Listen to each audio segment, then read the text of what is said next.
급매물 나도 잡고 싶죠. 시세보다 싸게 살 수 있다면 얼마나 좋겠습니까? 하지만 대부분 사람들은 이걸 잘못 찾고 타이밍을 놓치더라고요. 오늘 영상에서는 급매물을 먼저 소개받는 방법, 놓치지 않는 결단법에 대해서 알려드리겠습니다. 이 방법은 지금 하락기나 조정기일수록 더 강력하게 통합니다. 급매물은 어떤 걸까요? 집주인이 다른 집을 먼저 계약해서 잔금이 다가오거나 역시 급한 물건이 바로 급매입니다. 사업이라든지 개인 사정으로 자금이 필요한 경우일 것 같은데요. 인터넷이나 부동산 이런 사이트에는 올라오지 않아요. 사실 현장에서 그런 것들이 거래가 됩니다. 급매 나오면 연락 주세요 하고 돌아오면 연락이 안 오죠. 당연한 겁니다. 부동산 소장님과 함께 형성을 해야 돼요. 그 동네 가장 많이 거래를 하는 부동산에 한번 가보세요. 그리고 이야기를 나누다 보고 그 다음에 인간적인 관계가 형성이 되면 자금 사항과 목적을 솔직하게 얘기하면 그거에 대해서 부동산 소장님은 리스트에 올려놓을 겁니다. 사장님은 급매가 나올 때 사실 생각이 떠올라서 가장 먼저 떠오른 사람에게 그 사람에게 먼저 전화할 수도 있거든요. 그래서 여러분들은 1순위 조건을 만드는 것이 가장 중요합니다. 요즘 같은 비수기에는요, 부동산에도 직접 방문하면 소장님께서 반갑게 맞아주시거든요.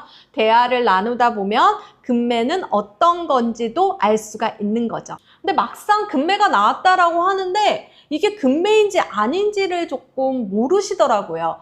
실거래가 대비 5에서 10% 정도 싸다라고 하면 급매라고 생각하거든요. 그래서 한 5억짜리의 실거래가가 있는데 4억 5천이다? 그러면 거의 급매라고 생각하시면 되겠습니다. 그런데 급매가 나와서 주저하다 보면은 죄송해요. 다른 분이 계좌를 쏘셨습니다. 라는 소식을 듣게 되는 거죠. 기준이 있다면 망설임 없이 결단을 내릴 수가 있거든요. 떨어질 때는 천천히, 오를 때는 순식간에 올라요. 그래서 바로 시세 5억 2천까지 올라서 사실 7천만 원을 눈앞에 놓친 급매도 있었습니다. 이런 조정장에서는요, 급매가 나올 확률이 높거든요. 그런데 네이버 부동산만 보면은 안 돼요. 현장에 직접 가셔야 됩니다. 최소 부동산은 두세 군데를 들리는 것이 가장 좋고요. 어떤 부동산이 제일 잘하는가라고 생각이 들면 저는 집주인 확인 매물이 가장 많은 사람을 선택하기도 합니다. 그리고 매물을 많이 올리는 소장님을 선택하기도 하고요.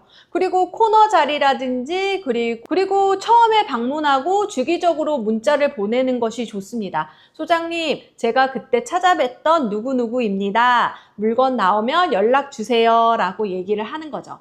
그리고 한 달, 두 달 이렇게 시간이 지나서 한번 다시 전화를 한번 해보는 거죠. 왜 급매가 안 날까요? 물어보면 어떤 이유 때문에 안 나오는지를 정확하게 알려주십니다. 급매물은 정보 싸움인 것 같은데 사실 관계와 결단력의 싸움인 것 같아요. 내 기준을 정하고 부동산 소장님하고 친해지고 망설이지 않고 용기 내서 계좌를 쏘는 분이 바로 급매물을 쟁취할 수 있는 분이라고 생각이 듭니다. 오늘 영상이 도움되셨다면 구독, 좋아요, 알림 설정 해두시고요. IMP 공인중개사도 찾아와 주세요. 감사합니다.